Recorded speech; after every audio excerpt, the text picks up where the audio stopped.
And the additional scroll, when originally I thought one of them would like to talk, but little did I know because there's too many of them, there's barely a chance to have all the scroll and the bone hunters to talk. Not to mention the elite scroll, not to mention the special forces scroll like Stronius's kind. And and I guess that because there's barely quotes for them in the film, there's not much for them to talk at all. Also, instead they have that roaring, or growling, or snarling vocabulary. Originally, I thought Barrett would have been a sarcastic character, but he is on the voice only, but not on his characteristic. He does play a bit serious when he tries to to put an excuse on Kina that he is a collector, which she initially refused, all because of this whole great beings, the whole cabin of the great beings.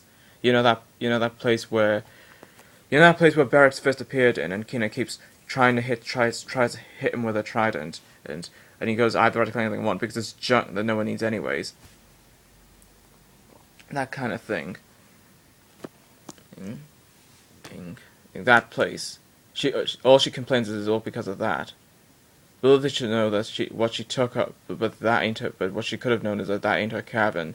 As at first, that ain't her cabin, and it's the great beings invented it and used it for their own purposes. And second of all, she just found it. She just found it, and then third of all, she could have at least told Barrett the reason why she made her cabin restricted before he would have showed up again next time.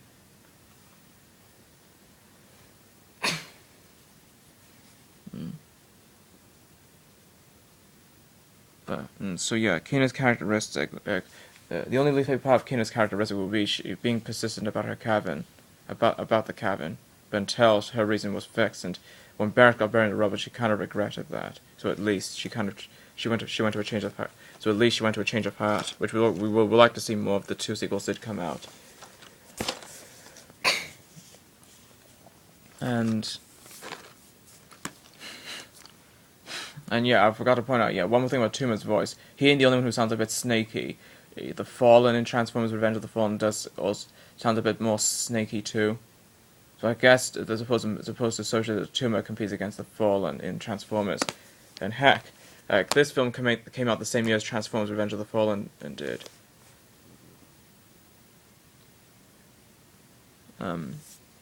It does sound like I'm saying spoiler, but that's because it's already 4 years since this film came out. I'm sure everyone knows the entire story, how the whole film goes. The Canyon fight. Originally, I thought Tellerus was going to show up in the film, and the Scorpio that attacked them was the Scorpio XB1. And Perdita shows up to save Martineer from the Scorpio attack, and Stronius. Perdita begins driving his way to fight Tellerus, but no, it's actually different, and the situation is different. The situation of the vehicle fight is different. The Scorpio that attacked him was actually a creature, and the Dune chariot of Thanatos was, and the desert chariot it was driven by Kina instead, technically because there was more than one chariot. There's more than just one desert chariots. Meaning there's one for Perdita, one for Metis, and one for Kina. That's how Metis and Kina got their desert chariots, whereas Konosaurus Perdita's half is, because the one Perdita drives in is the special chariot compared to the others, is because he calls it a Thanatos V9, whereas the ones written by Metis and Kina, it doesn't even have a name.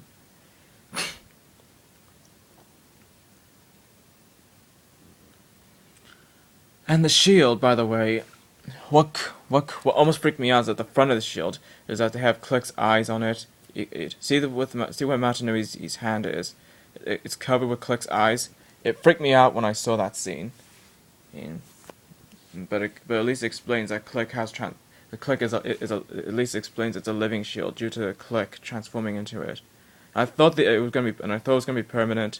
I thought the transformation was going to be permanent, but I thought the transmission was going to be permanent, but the director of the film thought but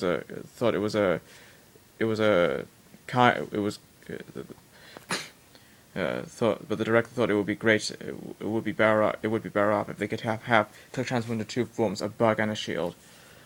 Well, not any time. And the only time Martinelli could only fire this Thornax blast, it was only when he jumped into Scopio's helm, fired at the Bone Hunters. Other than that, the only thing he only carries in his right hand is a sharp blade, derived from the Vorok, which I knew was derived from the Vorok's tail. That he took off after struggled with the Voroks. And I knew the Mask of Life was the one that transformed into a larger tool. And second of all, because of that clip that they put on Amazon before the film came out, where Akkar quoted, "What you did with the Vorok's tail," and click. I knew he was talking about the Mask of Life when they wanted him to transform the Glatorian weapons into something. And I saw this clip with Akkar as Flamesword firing up. I was like, what? How do they get that? Even though they're in a world that's powerless. But one thing I could have found out is that the Mask of Life transformed it with the ability to carry elemental powers. So that's how they got it. So far, the only ones who do have it will have to be the Sort, which I can only guess is Akkar, Kina, Gresh, Vastus, and Tarix. And yes, Gello and Malum didn't show up in the film, which they will at least add them as like those additional people on the march during the fight against the Skrull. Like when it's the Skrull fight sometime after Tuma's defeat, and after freeing Barrett from the cage the Skrull hung them up in, we could see at least Gallo on the march too, alongside all the other Agori. And I know it does seem a bit disappointing where all the additional Agori look exactly the same, like the Fire Tribe villas are exactly like Randos rather than blending up with the Tonic masks and stuff.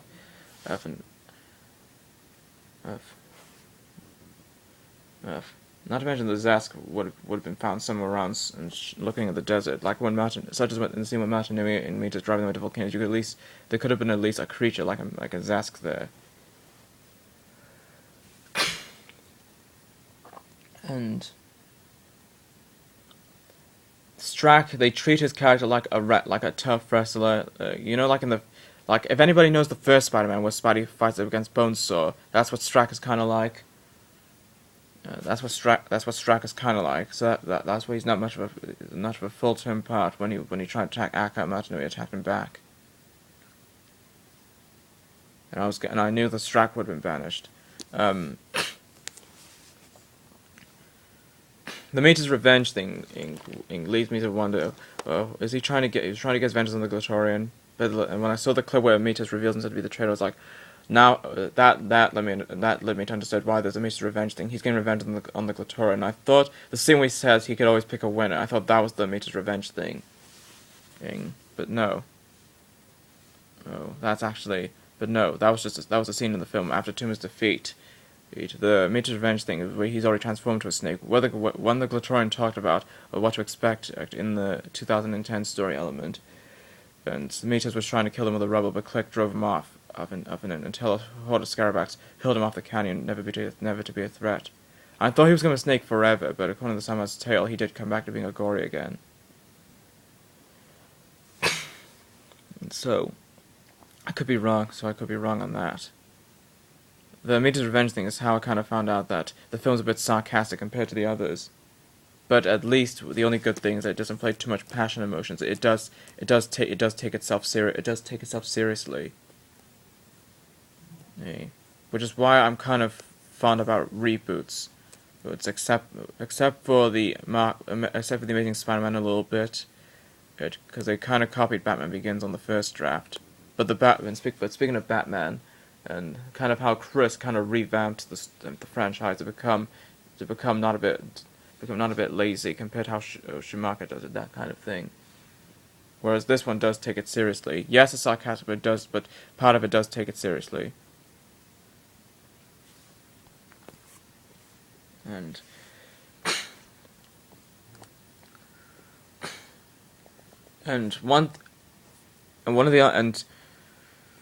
I could reveal some of the elements that it did share with these films when I do like a complete film overview, like showing all the films together, like the entire film collection together, like this film series along with this.